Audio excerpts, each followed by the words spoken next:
France के राष्ट्रपति Emmanuel Macron मेहमान बनकर भारत 2 दिन के लिए आए। इस बार 26 जनवरी के मौके पर मुख्य अतिथि के रूप में मैक्रो रहे। भारत आकर उन्होंने सबसे पहले राजपूतों की आन बान शान राजस्थान में अपने कदम रखे। उनकी जमकर खातिरदारी की गई और फिर पीएम मोदी के साथ राजस्थान की राजधानी गुलाबी शहर जयपुर पहुंचे, जहां मोदी के साथ रोड शो करने से पहले मैक्रो भारत की धरोहर जंतर मंतर पहुंचे। यहां के यंत्र देखकर वो बेहद हैरान रह गए। उन्होंने पीएम मोदी से पूछा कि आखिर क्या सिर्फ राजस्थान में ही और क्या हिंदू ही एस्ट्रोलॉजी को फॉलो किया करते हैं या फिर पूरे भारत में से फॉलो किया जाता है। अब आप में से कुछ लोग सोच रहे होंगे कि आखिर मैक्रो ने ये सवाल क्यों पूछा। इसके लिए आपको जंतर मंतर के बारे में जानना होगा।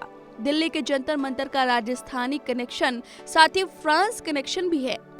आज का युवा जंतर मंतर को विरोध प्रदर्शन के लिए जानता है। ऐसा इसलिए क्योंकि जंतर मंतर तमाम प्रदर्शनों का गढ़ रहा है। जंतर मंतर साल 2011 में समाज सेवी अन्ना हजारे ने यहीं से लोकपाल बिल और भ्रष्टाचार के खिलाफ आवाज उठाने के लिए इस जगह को चुना था। बाद में यह आंदोलन ऐसा उभरा कि 2014 में यूपीए की सत्ता चली गई और बीजेपी को इसका बड़ा फायदा हुआ। और अब हाल ही में पहलवानों का विरोध प्रदर्शन इसका सबसे ताजा नजीर बना है। लेकिन इन प्रदर्शनों के इतर जंतर मंतर का इतिहास जानने के लिए आपको 300 साल पहले जाना पड़ेगा।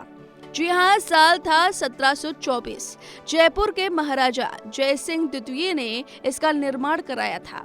दिल्ली ही नहीं, जय सिंह ने जयपुर, मथुरा, उज्जैन और वाराणसी में भी इसे बनवाया था। असल में इसे बनवाने के पीछे एक छोटी सी घटना है। उस समय हिंदू और मुस्लिम खगोल शास्त्रियों के बीच ग्रहों की स्थिति को लेकर बहस छिड़ गई थी। इस बहस को शांत करने के लिए जय सिंह ने जंतर मंतर का निर्माण कराया था। आपको जानकर खुशी होगी कि जयपुर के जंतर मंतर को साल 2010 में यूनेस्को ने विश्व धरोहर स्थल घोषित किया था। दिल्ली के जंतर मंतर का निर्माण समय और अंतरिक्ष की स्टडी के लिए कराया गया था। आप जब यहाँ आएंगे तो आपको दुनिया के सबसे बड़े पत्थर की बनी सूर्य घड़ी मिलेगी। इसे तब सम्राट यंत्र नाम दिया गया था। ये सूर्य घड़ी उस समय लोकल समय बताती थी, यानी कि जयपुर को समय इसी सूर्य घड़ी से पता चलता था, जो आज भी जारी है। यही नहीं, यहाँ ग्रहों की गति को मापने के लिए अलग अलग तरह के उपकरण लगे हुए हैं।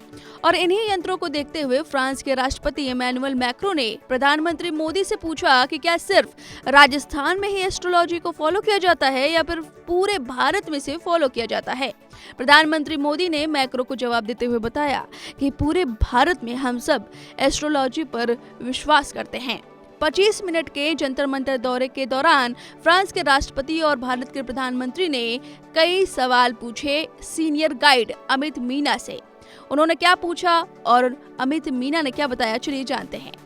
फ्रांस के राष्ट्रपति इमैनुअल मैक्रो ने सनडायल के बारे में पूछा, जिसके बारे में गाइड अमित मीना ने बताया कि यह जयपुर का लोकल टाइम बताती है।